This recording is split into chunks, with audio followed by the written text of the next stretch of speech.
बिस्मिल्लाहिर्रहमानिर्रहीम।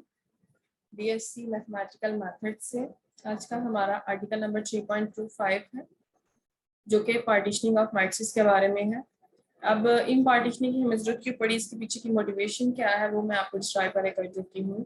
कि आप 3x3 का मैट्रिक्स हो, चले इस तरह से आपके पास अगर एक मैट्रिक्स दिया हुआ हो A11 A21 A31 A12 A22 A32 A13 A23 and A33 इस टाइप के 3x3 के चले मैट्रिक्स हों। ठीक है, एक और इसी तरह का मैट्रिक्स दिया हो B is equals to B11 B21 B31 B12 B13 B22 B23 B32 B33।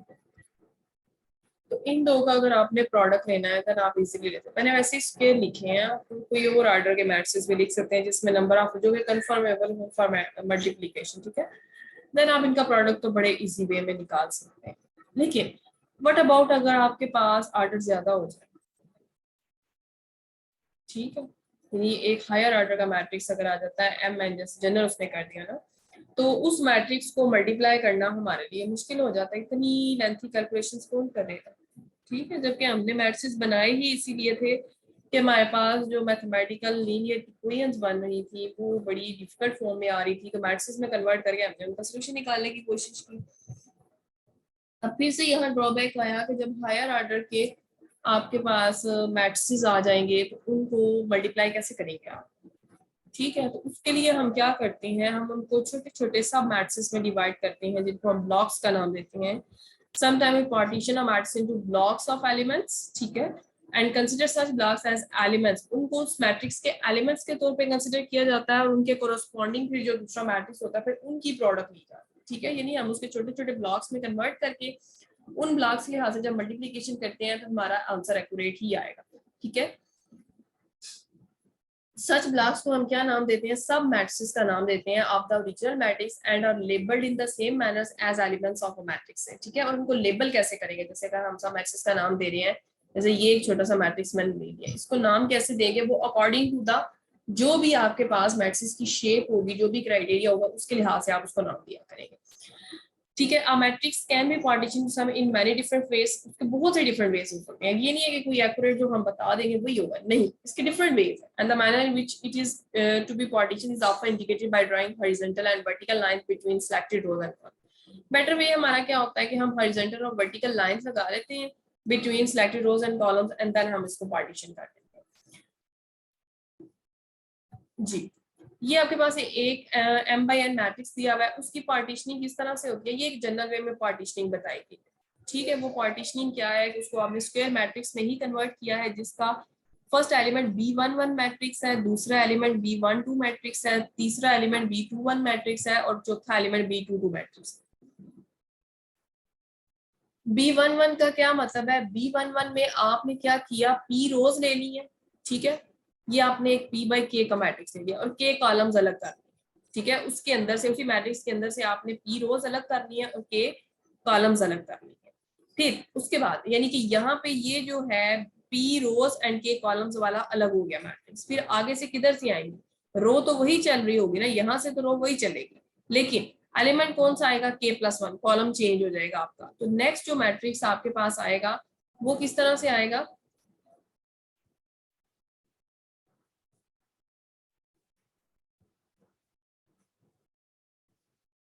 यहां से हमने क्या किया, एक P बाई K का मैट्रिक्स,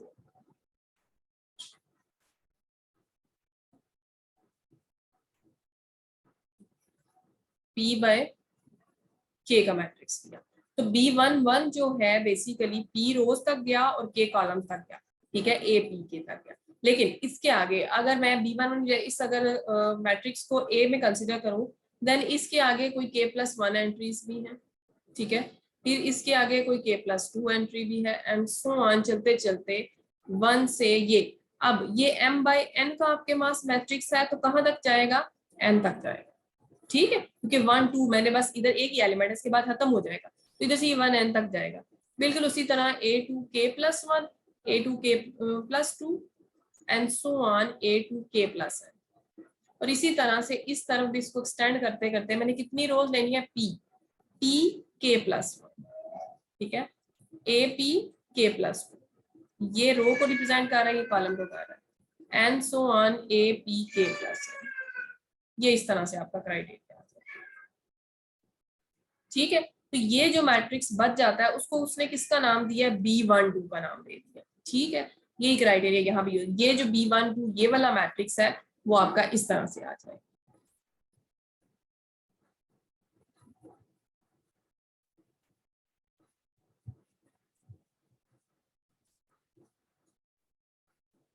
A1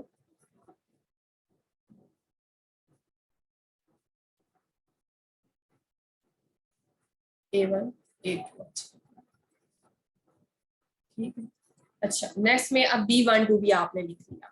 अब हमने इसमें से जो रोज चूज की थी P तक यूज की थी, अब P के बाद भी तो यहाँ पे आएंगी ना, ठीक है। P के बाद यहाँ P+1 से आएंगी, ठीक है। P के बाद में यहाँ से आपको बताती हूँ आपके पास क्या करेगा, P के बाद P+1 भी थी, ठीक है। यहाँ से P+1 से कॉलम वही है, ये P+1 रो वही रहेगी, कॉलम चेंज होगा 1 2 से लेकर K तक, क्योंकि हमने वहां पे आगे 2 2 भी लिखना है। ये K तक चला गया, जैसे वो K तक गया था ये भी K तक गया, P+2 P+2 P+2 K तक एंड सो ऑन M तक चला गया, ठीक है। M रोज पूरी करते हैं क्योंकि हमारे पास टोटल M रोज थी, हमने उनकी P में पार्टीशन की, यानी कि हमारा जो I लाई कर रहा था वो 1 से M के दरमियान लाई कर रहा था। तो जो हमने B11 वाला चूज किया उसमें हमने रोज कितनी रख ली, P तक रख ली, ठीक है। जो B21 वाला चूज किया इसमें रोज बतानी है ना, कॉलम फिक्स है, तो वो हमने किधर से लिया, P+1 से लेकर M तक रख, ठीक हो गया। यही क्राइटेरिया हमने कॉलम के लिए यूज किया। कॉलम के अंदर हमने क्या किया, यहाँ पे जो कॉलम्स हमने यूज किए 1 is less equal to J is less equal to M था, सॉरी N था, वो M/N का मैट्रिक्स, तो यहाँ N आ जाएगा, ठीक है जी, N आ गया। अब उन N में से मैंने कितने कॉलम्स पहले ले लिए, K कॉलम्स ले लिए, तो जो आपका B11 था उसमें कितने कॉलम्स हमने ले लिए, sorry 1 is less equal to J is less equal to K column तक मैंने चूज कर लिया। ये कौन सा कॉलम है मेरे पास, ये मैट्रिक्स है P, ठीक है। 1 से लेकर P तक आपकी रोज आती है, तो ये P बाय और N कॉलम है आपके पास, ठीक है, N आ गया आपके पास। यहाँ मेंशन नहीं करते अभी, यहाँ कौन सा पढ़ने लग गया, हम अभी इनको लिखते हैं, ठीक है। B11 के अंदर हमने क्या किया, 1 से लेकर K तक के कॉलम्स हमने अब चूज कर लिए, लेकिन B12 के अंदर हमने क्या किया, उसमें हमने चूज किए K+1, ये देखिए K+1 से लेकर N तक is less equal to J is less equal to N। यही काम आपका यहाँ हुआ है, यही काम आपका यहाँ पे हुआ है, और उन्हीं को आपने यूज किया है। और ये आपका B21 B22 में फिर क्या रह जाएगा, फिर ये वाली सेकंड वाली टर्म्स का कॉम्बिनेशन रह जाएगा, ठीक है। यही कॉम्बिनेशन आपका बचता है। मैं यहाँ एक बार लिख देती हूँ क्या क्राइटेरिया हमने यूज किया है, कि हमारे पास I वेरी करता था 1 से लेकर N तक, हमने उसकी दो पार्टीशंस की, I is less equal to P तक, फिर P+1 is less equal to I is less equal to M तक। J वेरी कर रहा था हमारे पास, यहाँ पे पहले मेंशन कर लेते हैं इसको, J की वेरिएशन क्या थी,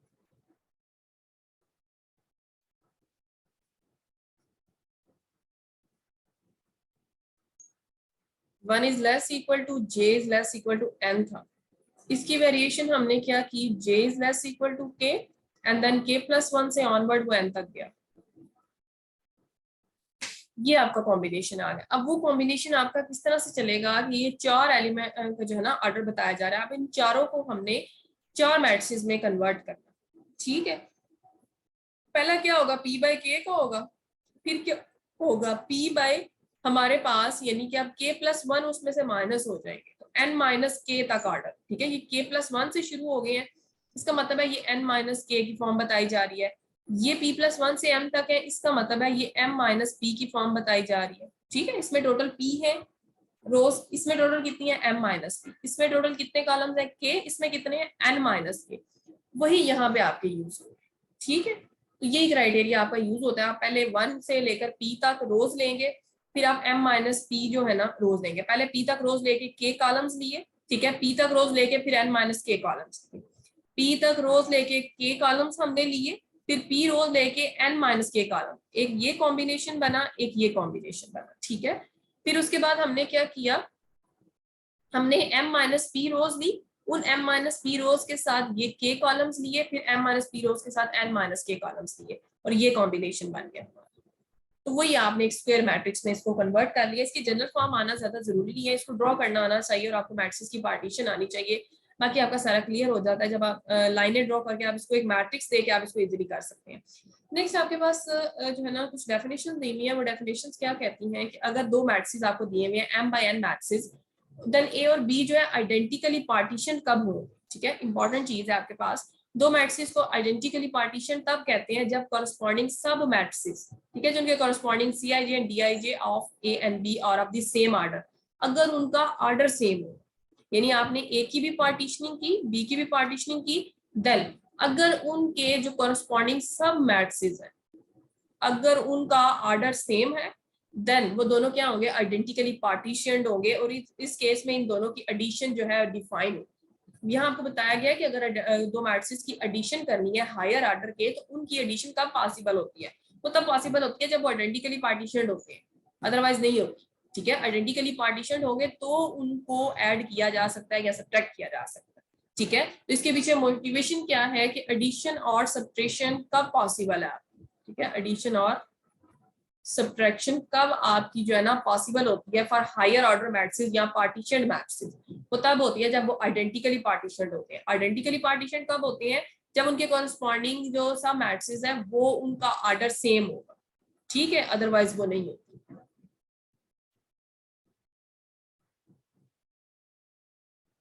ये एग्जाम्पल दी, ठीक है, उस एग्जाम्पल में उसने उनको पार्टीशन किया है। पार्टीशन किस तरह से किया, आप ऐसे करके लाइनें लगा लेते हैं, एक लाइन ये लगाई, एक लाइन ये लगाई, ऊपर स्क्वायर बन गया। इधर क्या है 2/1 का मैट्रिक्स, इधर क्या है 1/2 का मैट्रिक्स, और इधर क्या है एक स्क्वायर मैट्रिक्स है आपके पास, या सिंगल मैट्रिक्स इसको कहा जाता है। सिंपली आपने इसको A11 का नाम दे दिया, ये एक मैट्रिक्स बन गया A11, ये मैट्रिक्स क्या बन गया A12, नाम आपने उसी तरह से देना A21 और A22। लेकिन इसमें A11 क्या है, एक 2/2 का मैट्रिक्स है, नजर आ रहा है। ये क्या है 2/1 का मैट्रिक्स है, ये क्या है 2/2 का मैट्रिक्स है। ये मैट्रिक्स क्या है, एक 1/2 का मैट्रिक्स है, और ये मैट्रिक्स क्या है 1/1 का मैट्रिक्स है। अब अगर आप इसको उस m और p की फॉर्म में लिखना चाहें तब भी आप लिख सकते हैं।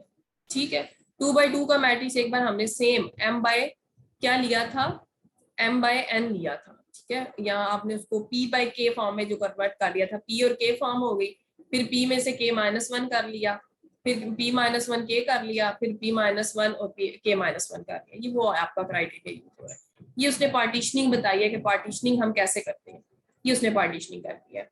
Partitioning of the matrix A and B is given as under, then if A and here A and B are identically partition। अब आइडेंटिकली पार्टीशन की आप कंस्ट्रक्शन से देख सकते हैं। आइडेंटिकली पार्टीशन का क्या मतलब है कि अगर ये 1/2 का मैट्रिक्स है तो इसके कोरस्पॉन्डिंग ये भी 1/2 का होना चाहिए। ये अगर स्क्वायर है 1/1 का है, ये भी 1/1 का।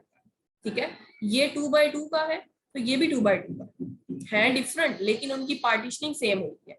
ये 2/1 का है तो ये भी 2/1, then they are admittable for the addition and subtraction। उनको addition and subtraction के लिए admit किया जा सकता है। इसी तरह प्रोडक्ट के लिए भी एक रूल आएगा आपका, ठीक है, अभी addition and subtraction वो बता रहा है, वो अगेन उसने सारा सब मैट्रिक्स को बता दिया। then moreover their addition is now possible। अब उनकी addition possible है, सारे के सारे addition defined है, so उनको sum out किया जा सकता है और उन्हें sum कर दिया। ठीक है, can you provided that the matrices are by such a way that the corresponding sub matrix to be multiplied are conformable for multiplication। यही इसका जो है ना मेन, मैं आपको रिवाइज करके क्या कहता है, अब आपने अगर मैट्रिक्स मल्टीप्लीकेशन करनी है हायर ऑर्डर की, तो उन मैट्रिक्स की मैट्रिक्स मल्टीप्लीकेशन तभी पॉसिबल होती है जब उनको इस तरह से पार्टीशन किया जाए कि उनके corresponding सब मैट्रिक्स की मल्टीप्लीकेशन पॉसिबल हो, वो कंफर्मेबल हो मल्टीप्लीकेशन। आपको पता है कि number of rows of A equal होना चाहिए नंबर ऑफ कॉलम्स। ठीक है, sorry, number of columns is equal to number of rows, number of columns is equal to number of rows आना चाहिए।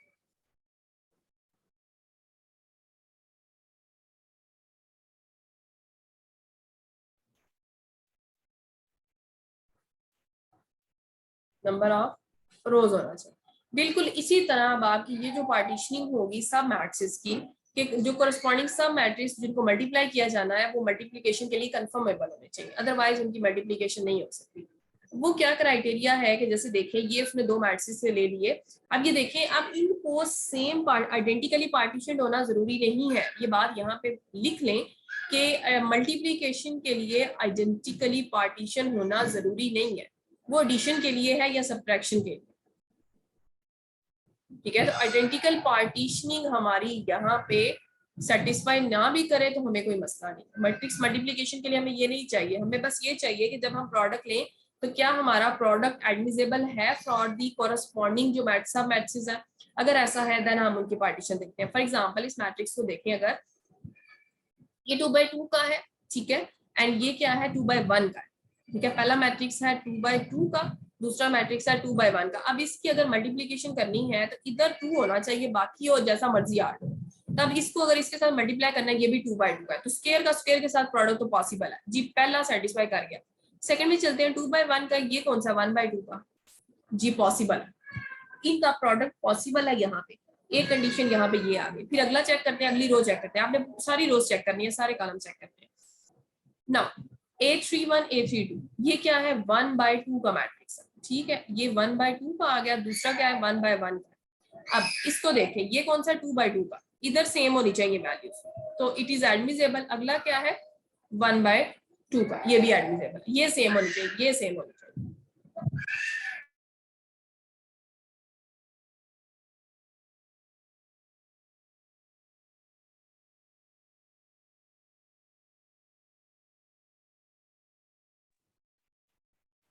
जी, सो ये मैट्रिक्स मल्टीप्लिकेशन के लिए एडमिसेबल है, सो दैट्स व्हाई इनको मल्टीप्लाई किया जाता है। मल्टीप्लाई आपने सेम उसी वे में करना है जिस तरह आप करते हैं, ठीक है।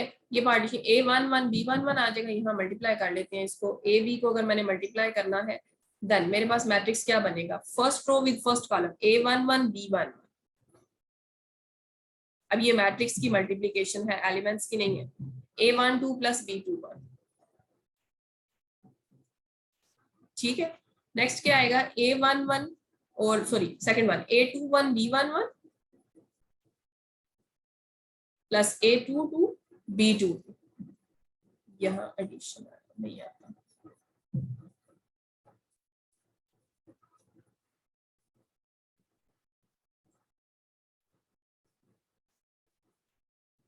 A12 B2, ठीक है।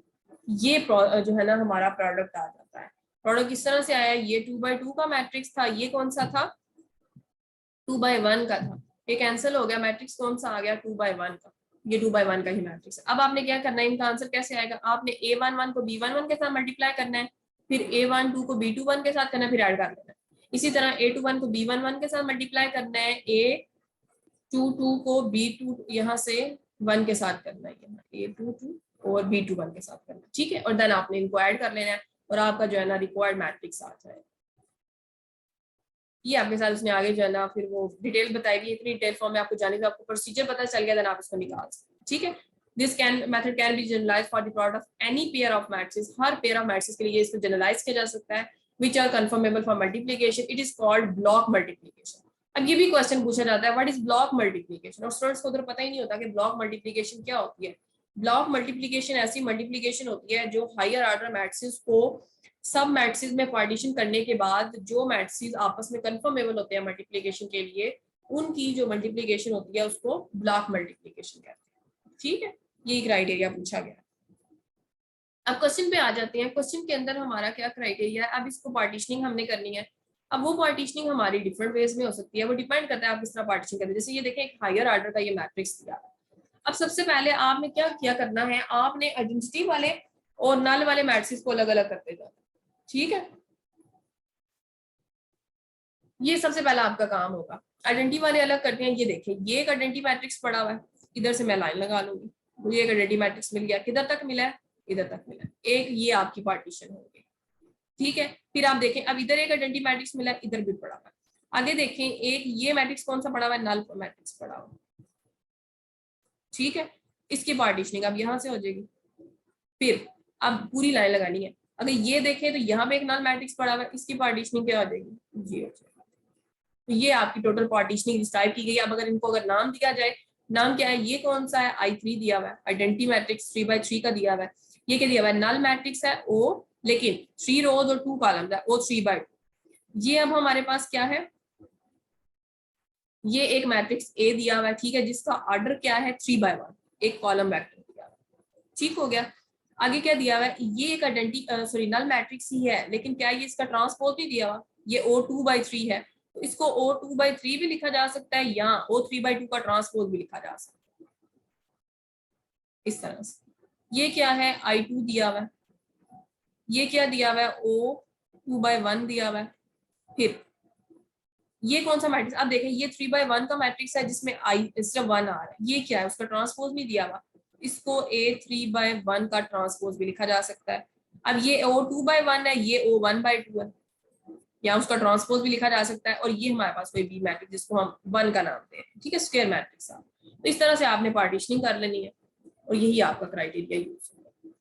ऐसे ही आपका यहाँ पे होगा, ये देखिए ये उसने सारा मैट्रिक्स पे लिख लिया, I3 O 3/2 O 2/3, A1 का ट्रांस उसने A1 का नाम दे दिया था, I2 आ गया, यहाँ 1 स्क्वायर मैट्रिक्स को इस फॉर्म में लिखा जाता है O 2/1 O 1/2, ठीक है। स्क्वायर मैट्रिक्स ऑफ ऑर्डर 1/1 जो होता है, ठीक है, स्क्वायर मैट्रिक्स ऑफ ऑर्डर 1 को एक रेक्टेंगल के अंदर लिखा जाता है, ठीक है, स्क्वायर ब्रैकेट्स के अंदर।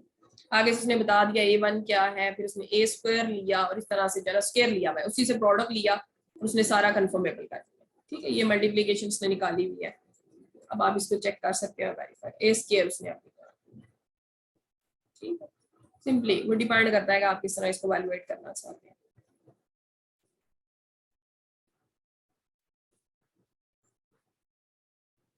जी, अब ये काम किया क्यों हमने और इसको क्यों करने की जरूरत पड़ी, अब यहाँ पे क्वेश्चन ये राइज होता है, हम स्टूडेंट्स कह सकते हैं कि हम चूंकि मैथ्स हमने कंसल्ट किए थे लीनियर इक्वेशंस को सॉल्व करने के लिए, हम कंप्यूटर्स को यूज करते हैं, तो कंप्यूटर्स के अंदर हमारा ये प्रोसीजर तो लैक नहीं करना चाहिए, लेकिन जब हायर ऑर्डर के मैथ्स आ जाते हैं ना, ये तो फिर भी हमने 6-7 ऑर्डर के बताए हैं, इससे ज्यादा ऑर्डर के हायर ऑर्डर के जब आ सकते हैं तो कंप्यूटर के लिए इसको उस कैपेसिटी को मेमोराइज करना थोड़ा मुश्किल हो जाता है। सो इन दैट केस हम क्या करते हैं, इनकी पार्टीशनिंग कर देते हैं और देन हम इनको सूटेबल प्रोसीजर अप्लाई करके साइजेस में इनको कन्वर्ट करके हम इन मैट्रिक्स का प्रोडक्ट और जो भी रिक्वायरमेंट होती है उसको निकाल लेते हैं, ठीक है। तो इसका मतलब है कि हर मैट्रिक्स होता है कुछ इन्फॉर्मेशन देगा और उसके लिहाज से हम उसकी पार्टीशन कर लिया करेंगे। लाइक हमें पता चल गया कि ये आइडेंटिटी मैट्रिक्स इधर पड़ा हुआ है, यहाँ नल मैट्रिक्स पड़ा हुआ है, इस तरह से हमने इसकी पार्टीशनिंग कर ली थी,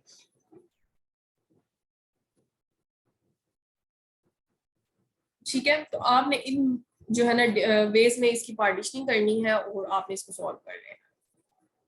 क्वेश्चन भी हम देखेंगे किस तरह वैल्यूएट किए जाते हैं, ये आपको बताया गया है, सिंपल है, वो यही बातें आपको बताएंगे, ठीक है। बस जी, अब आपके क्वेश्चंस की तरफ चलते हैं, ठीक है। ये क्वेश्चन नंबर 24 पड़ा हुआ है आपके पास, ए मैट्रिक्स दिया हुआ है, उसने खुद ही पार्टीशन कर दिया, बी मैट्रिक्स दिया हुआ है, उसने कहा है कंप्यूट करें फॉर द प्रोडक्ट। अब देख रहे हैं क्या प्रोडक्ट के लिए कंप्यूटेबल है। आप सिंपली क्या किया करेंगे, आप सबसे पहले देखें ये क्या है, 2x2 का मैट्रिक्स है, ये भी 2x2 का मैट्रिक्स है, देखें ना 4 बॉक्सेस बने, इसमें भी 4 है, पहली बात ये देखनी है। फिर देखनी है इसका प्रोडक्ट आपने इसके साथ लेना है, ठीक है, इस रो का इस कॉलम के साथ, तो फिर इस रो का इस कॉलम के साथ, क्या वो एडमिसेबल है प्रोडक्ट के लिए। अगर आपका ऐसा हो जाता है तो आपने इनका प्रोडक्ट फाइंड आउट कर लेना, ठीक है। तो इसी तरह से आपका जो है ना ये इवैल्यूएट होगा, ये कंप्यूटेशनल है और आप इनको इजीली कर सकते हैं। इसी तरह आपके पास ए मैट्रिक्स ये दिया हुआ है, बी ये दिया हुआ है और आपने इनका प्रोडक्ट निकाला, ठीक है, इंडिकेटेड पार्टीशनिंग करके आपने इनको इवैल्यूएट करना। जी, ये यहाँ पे आपका जो है ना एक्सरसाइज 3.1 कवर हो जाती है ऑल ओवर। अब आप इसको कवर कर लें, कंप्लीट कर लें और इसके सारे रिजल्ट्स को अपने पास नोट कर लें और उनको अच्छे से मेमोराइज कर लें।